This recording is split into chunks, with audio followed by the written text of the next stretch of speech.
다니엘과 다니엘의 세 친구는 주전 605년 바벨론의 포로로 잡혀갔습니다. 포로로 잡혀간 다니엘과 다니엘의 친구들은 바벨론의 회유와 협박에도 굴복하지 않고 신앙을 지키기로 뜻을 정했습니다.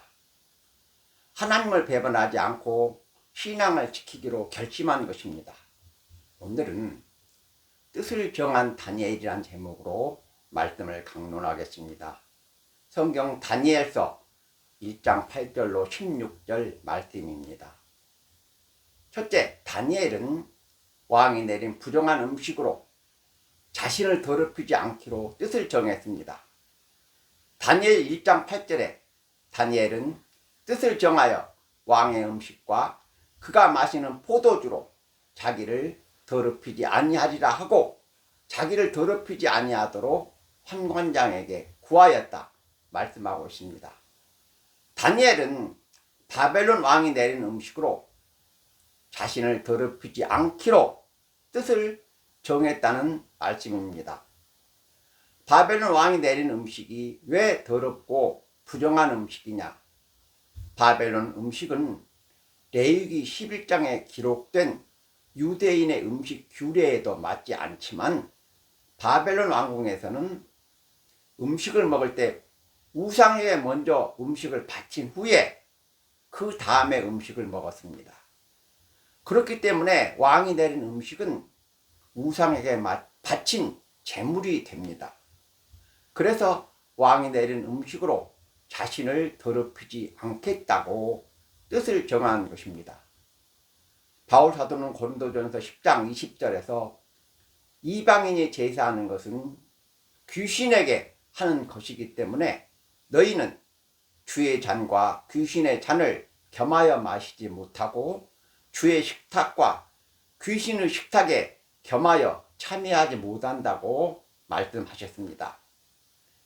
그리스도인은 우상의 제사에 바쳐진 음식을 먹으면 안 된다는 뜻입니다.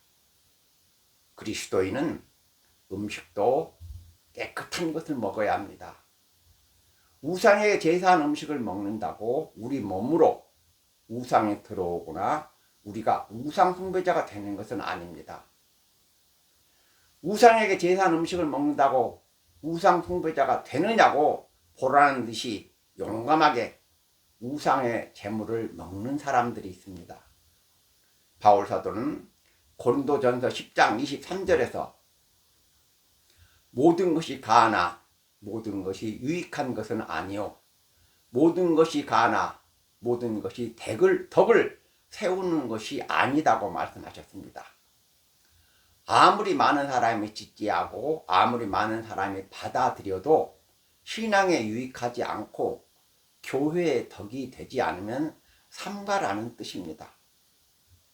하나님 백성이 우상에게 제사한 음식을 먹어서 무엇이 유익하겠습니까?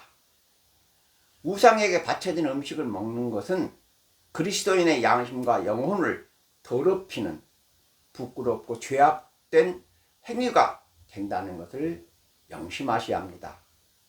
다니엘이 왕의 음식을 거부한 두 번째 이유는 바벨론 왕이 음식을 미끼로 다니엘을 바벨론에 동화시키려고 했기 때문입니다.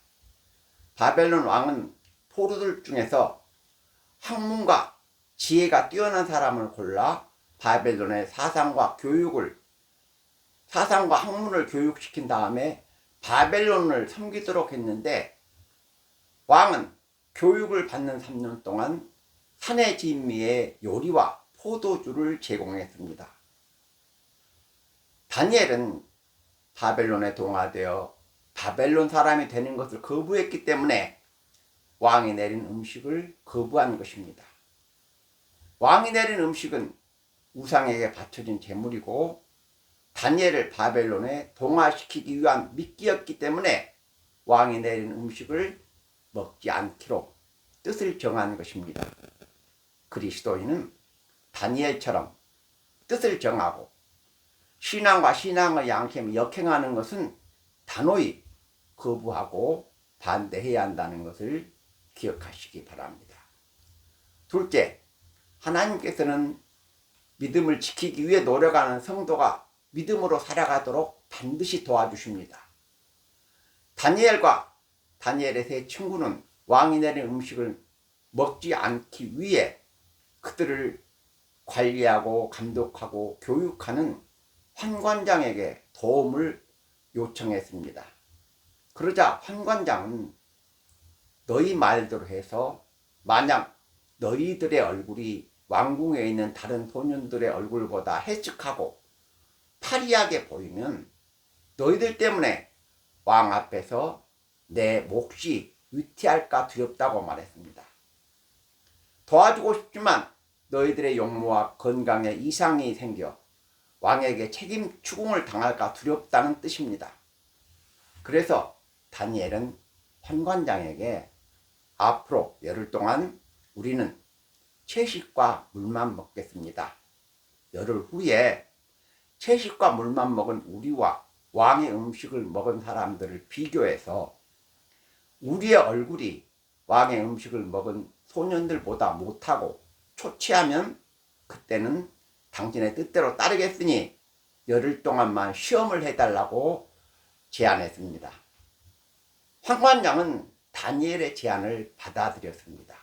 약속대로 열흘 후에 채식과 물만 먹은 다니엘과 왕의 진미를 먹은 소년들의 얼굴을 비교했는데 채식과 물만 먹은 다니엘이 더 아름답고 건강했습니다. 그래서 환관장은 다니엘의 소원대로 그들이 채식을 하도록 허락했습니다. 신앙생활을 할 때 의심하고 믿음이 없는 사람은 신앙의 기적을 체험할 수 없습니다. 다니엘처럼 전능하신 하나님을 믿고 하나님 말씀에 순종하고 진리에 도전하는 사람이 하나님의 기적을 체험한다는 것을 명심하셔야 합니다. 어거스틴은 그리스도인은 동시에 두 도시에 사는 시민이라고 말했습니다. 그리스도인은 이 세상 백성이며 동시에 천국 백성입니다. 그리스도인은 두 나라에 사는 백성이기 때문에 두 나라의 법을 다 지켜야 합니다. 그런데 두 나라의 법이 충돌하고 서로 대립될 때가 있습니다. 예를 들면 하나님 법을 지키면 나라의 국법을 어기게 되고 나라의 국법을 지키면 하나님 나라의 법을 어기게 됩니다. 두 나라의 법이 충돌하고 대립되면 어떻게 해야 할까요? 하나님 나라의 법을 따라야 합니다. 왜냐하면 그리스도인의 왕은 하나님이시고 장차 그리스도인이 돌아갈 나라는 하나님 나라이기 때문입니다. 환관장은 하나님보다 바벨론 왕을 두려워했지만 다니엘은 왕보다 하나님을 두려워했습니다. 그래서 왕이 내린 음식을 거부한 것입니다. 뜻이 있는 곳에 길이 있다는 속담이 있습니다. 어떤 뜻을 세우고 노력하면 길이 열린다는 뜻입니다.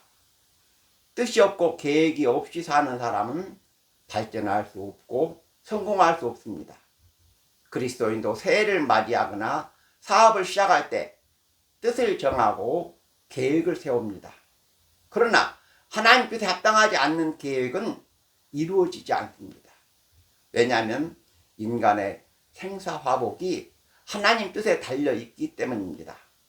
성경은 잠언 16장 9절에서 사람이 마음으로 자기의 길을 계획할지라도 그 걸음을 인도하시는 이는 여호와라고 말씀하고 있습니다. 그러므로 하나님 말씀과 하나님 뜻 안에서 인생을 계획해야 합니다.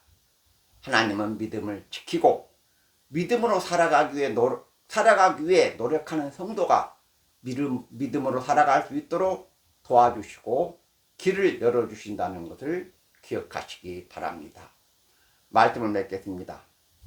살아있는 물고기는 물살을 거슬러 올라가지만 죽은 물고기는 물살에 떠내려 갑니다. 운명에 맡겨 사는 것은 믿음이 아닙니다. 영적으로 살아있는 성도가 말씀에 순종하고 진리에 도전합니다. 말씀에 순종하고 진리에 도전하기를 두려워하는 사람은 하나님을 만날 수 없고 체험적인 믿음을 가질 수 없으며 신앙의 기적을 체험할 수 없습니다. 그리고 하나님보다 인간을 두려워하는 사람은 신앙과 인생에 승리할 수 없고 하나님 축복을 받을 수 없습니다. 고난과 어려움 중에도 믿음을 지키고 하나님 말씀대로 살아가기 위해 노력할 때 길이 열리고 신앙의 기적이 일어납니다. 뜻을 정한 다니엘처럼 일편단심 하나님 믿고 의지하셔서 신앙과 인생에 승리하시기를 주님의 이름으로 축원합니다. 아멘.